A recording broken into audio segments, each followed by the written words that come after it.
Hello everybody, Maven here, and today we're trying out the brand new Trials hand cannon, the Exalted Truth Adept, that I got to drop with a 100 stability roll with Rangefinder, a controller player's dream come true. And if you are a controller player and you like hand cannons, this is definitely something that you gotta grind for when it's in the loot rotation again for the Adept. This thing does not jump at all, let me tell you. So anyways, we got some background gameplay with it here in a couple Rumble games, and I thought I'd do some post commentary. I normally do live commentary when I do PvP videos, but I figure that I kind of suck at multitasking. So if I were to do live commentary, I usually play the game differently than I normally would. So I figured I'd try post. Let me know if you like this kind of thing. And if you prefer I do live commentary, let me know in the comments down below. So don't forget to drop a like and let's get to it. So first things first, I wanted to say if anybody was going to leave a nasty comment because of the fact that I'm using Invis and Kepris, by all means go ahead and do so. More comments helps the video out. So anyways, here is the Exalted Truth roll that I'm using in this video. We got Adept Stability with the Stability Masterwork, Polygonal Rifling, Steady Rounds, Rangefinder, and Rampage. Now with this setup, we actually have 103 stability, so just a little bit overkill. Now, Polygonal Rifling grants 10 stability, but Small Bore grants 7 range, 7 stability. So you're sacrificing 3 stability, but that would put you at exactly 100 while also granting 7 range, making you get a meter further of range. So here is a screenshot of my ideal roll. I would have that Small Bore, and then instead of Rampage, I would have either Eye of the Storm or Kill Clip. I think I would prefer Kill Clip. Rampage is not bad, and Kill Clip doesn't exactly help the TTK of the weapon, but it does help the consistency because you can go 2 to the head and 1 to the body. But one could argue that Rampage is better because you can still 2 head 1 body as well. But Kill Clip is a bigger damage buff, so it's also kind of in a way granting range in that matter. But anyways, the Exalted Truth is not the only hand cannon with Rangefinder that can get 100 stability. The Rose can get it as well. However, the downside about Rose is that in order to get that 100 stability, you need to use the perk Elemental Capacitor, and therefore you need to be on a Void subclass. So it's a lot more restricting and you're kind of missing out on a perk. But one of the upsides of Rose is it does have very good handling. So at the end of the day, I would say that Exalted Truth is a much better controller hand cannon, but is it the best? I don't think so. I think it's actually the 3rd best. I do believe there are 2 hand cannons that are better. So at my number 2 slot, I would have the Eyasluna.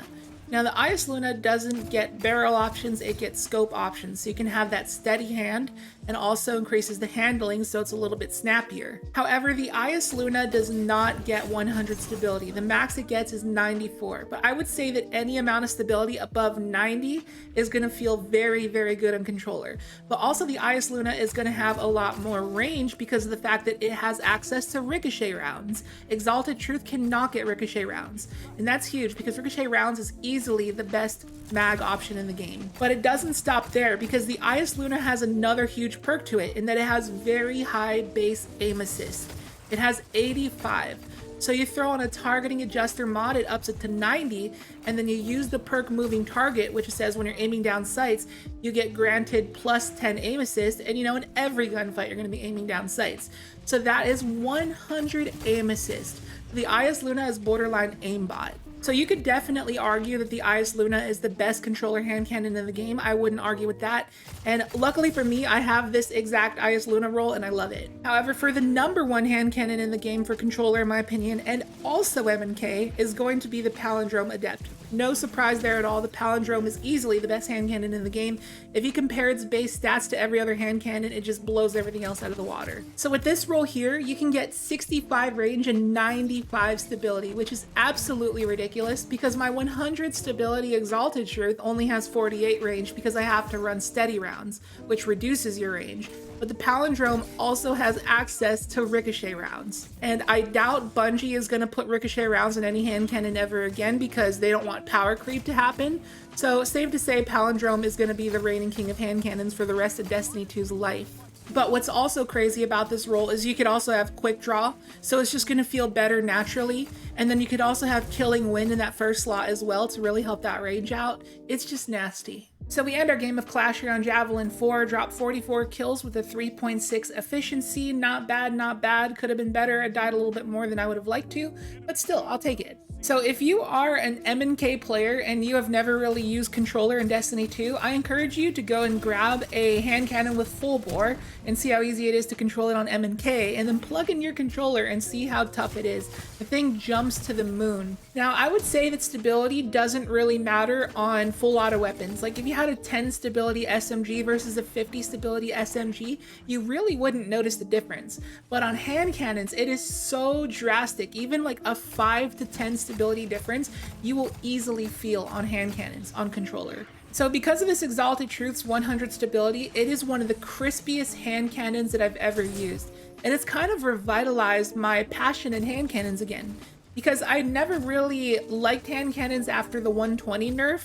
I mained Krimel's dagger back before that, and now when I use a hand cannon, it's usually the Fatebringer or the True Prophecy that I just pair with the Lemon Arc to do hot swapping. But just using a standalone hand cannon, I haven't done it in like a year and a half. So this Exalted Truth has really opened my eyes to hand cannons again, and I'm very excited to get good with them again. And it's always kind of blown my mind that hand cannons are meta, because if you look at their TTKs compared to every other weapon type, hand cannons really suck.